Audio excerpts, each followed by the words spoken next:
A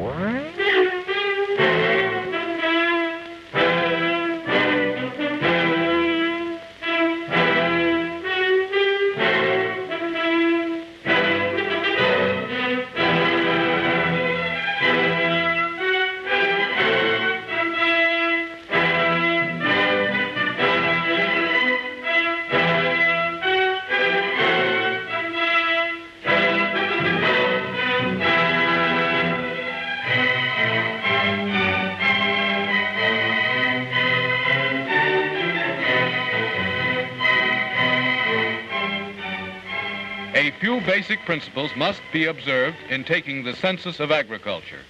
First, recognize all types of farms.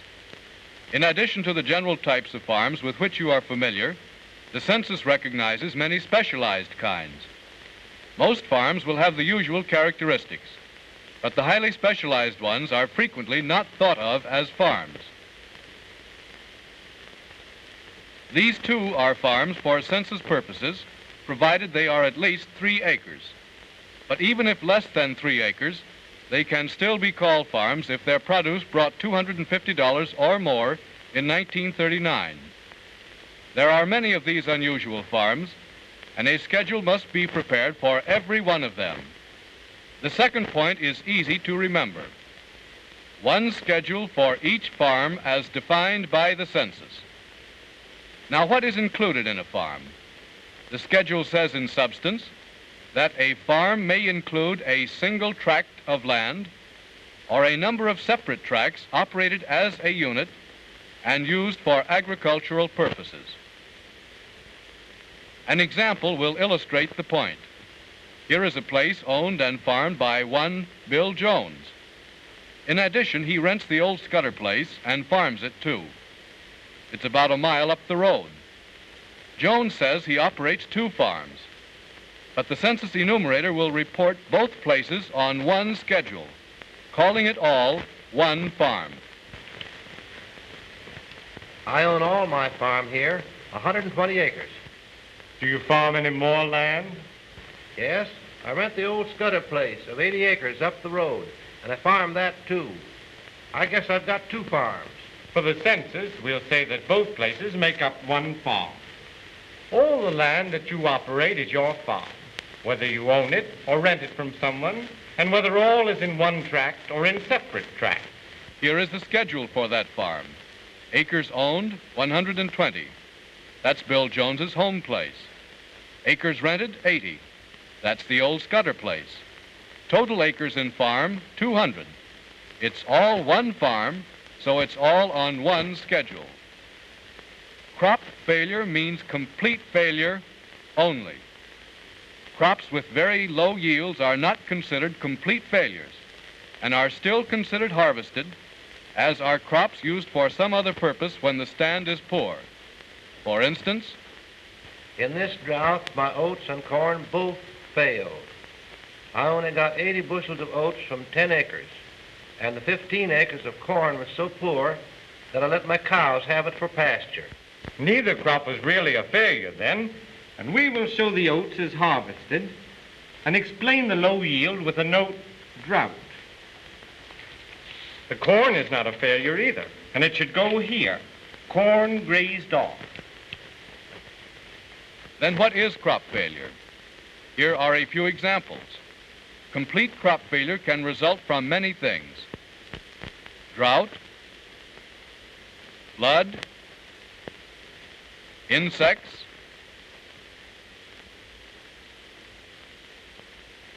frost, and even if a crop is left to rot in the field because the price is too low or because no labor is available to harvest it.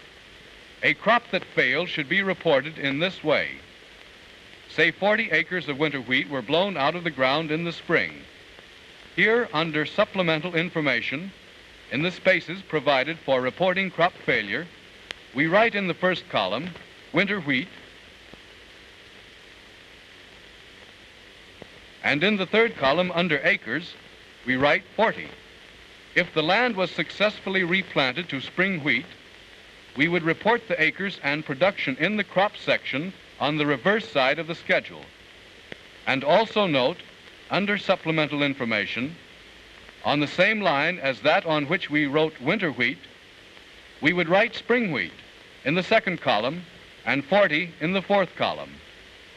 By making these entries under supplemental information, we explain exactly what happened and why nothing is reported for question 14, land from which no crop was harvested in 1939 because of crop failure or destruction.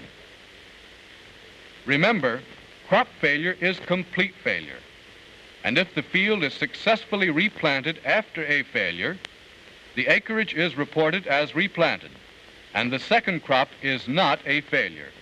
It is shown as harvested. Livestock, handle with care. In listing the livestock on the farm or ranch, you must watch carefully the age limits given. Note particularly the lower age limit for each kind of livestock. But why, you ask, leave out the baby animals? Every schedule is to be filled out as of April 1st, even though you don't visit a farm until several days later. So let's visit a couple of farms on the 1st of April, just to see why the different animals must have reached a certain age before they are included in the inventory. Here is a farmer who hopes to get his hogs to market early, and so the farrowing is all over. The pigs are 3 or 4 weeks old, but his neighbor here isn't in such a hurry, and there isn't a litter on the place yet. If we wanted to count the pig crop in his district, we couldn't do it on April 1st because all the pigs haven't been born yet. So we deliberately leave out all pigs and all calves, colts, kids, lambs, and young chickens that were on April 1st under the age limits shown on the schedule. Sometimes serious errors result in the careless writing of fractions. Write fractions with bar horizontal between figures. Most people have learned to write fractions with a slanting or diagonal line, and it is very easy when you are in a hurry for these fractions to slip into this form. Now, is that 19½ or is it 19,112? Your guess is as good as mine. One such error might ruin the accuracy of your figures. Such errors are difficult to locate and expensive to correct. So please write fractions this way. Keep the bar horizontal and put one figure right above the other. Get the information from the farm operator or some member of his family. Here is a case where the farm operator could not answer the question, but the enumerator got the information. How many dozen chicken eggs were produced last year? I don't know. My wife takes care of the chickens. Maybe she'll know. She's around somewhere. Mary? Yeah? How many dozen eggs your chickens lay last year? I don't know exactly. I didn't keep a tally sheet. I'll figure it out if you can tell me two things. First, what is the greatest number of eggs you got on any one day? And second, what is the smallest number you got on any day? I remember along the 1st of May, I got 150 eggs in one day. And along in the winter for 5 weeks, I didn't get any. I'll take the high production and add the low. Then divide by 2, which makes 75 per day average. Then multiply by 330, which is the actual number of days on which you had eggs. For there were 5 weeks in which you didn't have any. This makes a total of 2,062 dozen.